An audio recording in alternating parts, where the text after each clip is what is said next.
The best thing about not preparing is that failure is not preceded by an unsettling period of worrying and depression.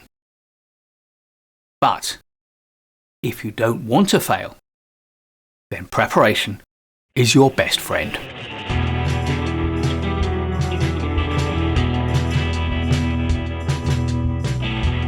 There are two principal components to your preparation for any presentation. First, there is reviewing your presentation, and then, when you've done that, there is rehearsing your presentation. We'll look at both in sequence. First, reviewing your presentation. The key to this is to check and to check again, and if possible, to get someone else to check for you as well. I think it's useful to remember the words of Mark Antony in William Shakespeare's play Julius Caesar. The evil that men do lives on. The good is oft interred with their bones. What Mark Antony means is that no matter how good your presentation is, the things that people will remember are the mistakes that they spot. And one small, insignificant mistake can ruin an otherwise excellent, carefully prepared, well thought out and high value presentation.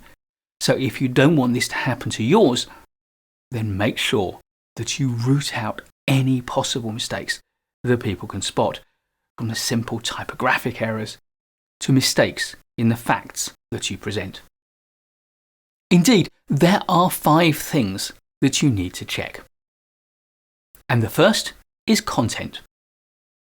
Have you given your audience 2 or 3 really interesting points to make your presentation worthwhile for them? Do you mean what it says in your presentation? And does your presentation say what you really mean? And of course, does your content meet your original objectives? Second is structure. Does your presentation flow well? And do you get the emphasis right? Does each part of your presentation contribute to the key message that you want to get across?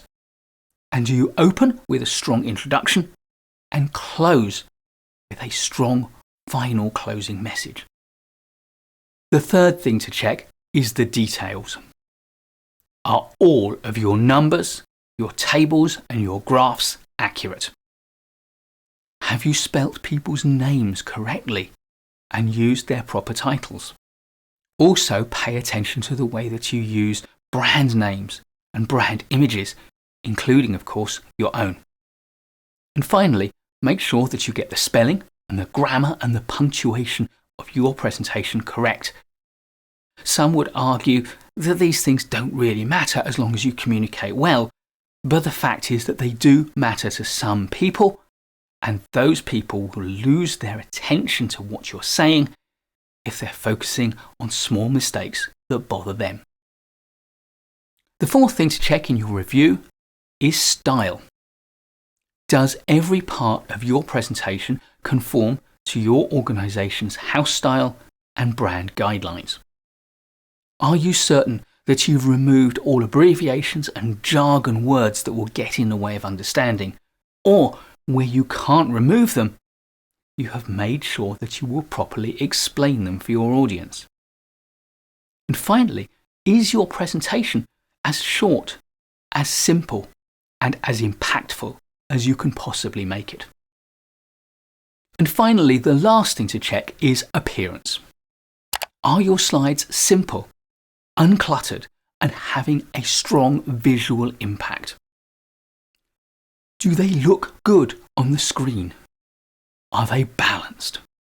And critically, are they easy to read? The second main element of preparation is rehearsing your presentation. The amount of rehearsal that you need to do or that you will want to do is a personal matter, and it will vary from person to person. But I have a simple rule. If your presentation is really important, if what you're saying counts, or the impact of your presentation needs to be high to achieve something really worthwhile, then be sure to rehearse more than you think you need to, and certainly much more than you want to. Ironically, the shorter your presentation is, the more time that you'll need to spend in rehearsal, especially if you want to make your presentation as short and pithy and impactful as I'm sure you really do want to make it.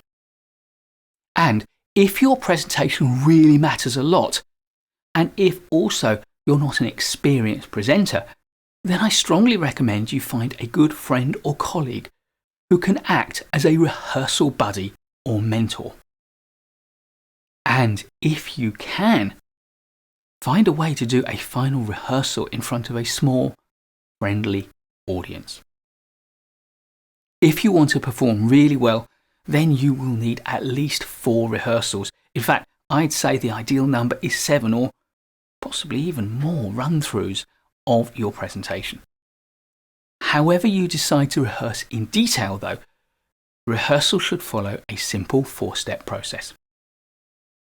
Step 1 is read-throughs.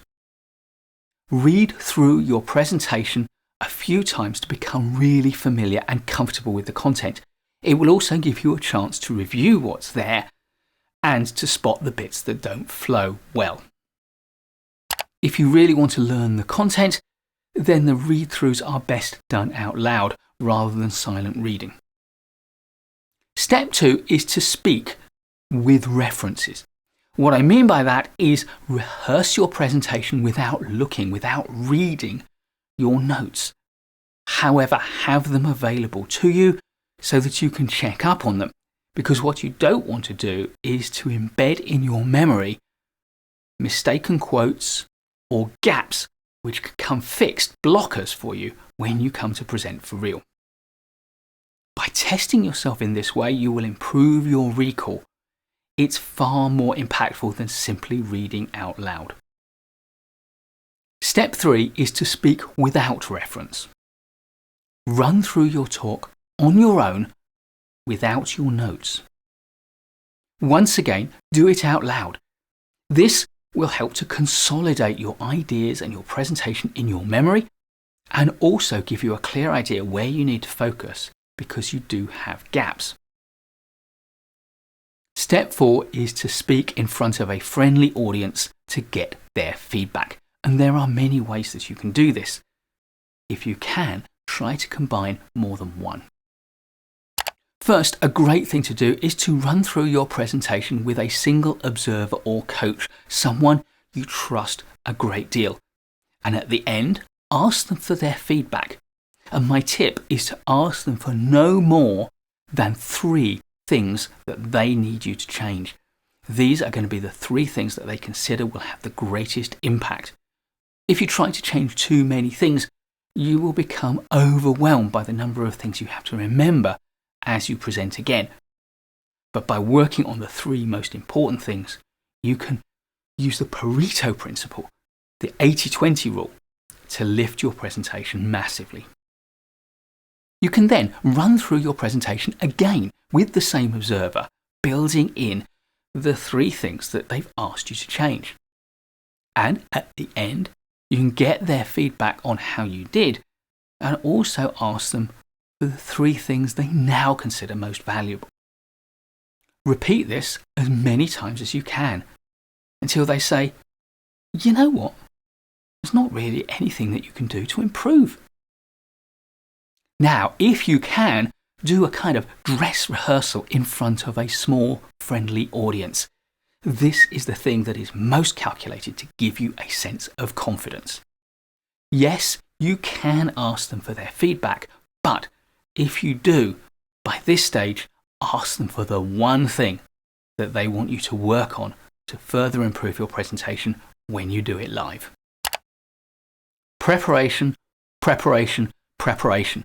These are the 3 secrets to a great presentation. Make sure that you review your presentation before you rehearse, and you rehearse before you deliver it. Please do give this video a like if you've enjoyed it or learned from it. I'll be creating loads more great management courses content for you, so please do subscribe to the channel and hit the bell so you don't miss any of it. I look forward to seeing you in the next video, and in the meantime, keep learning.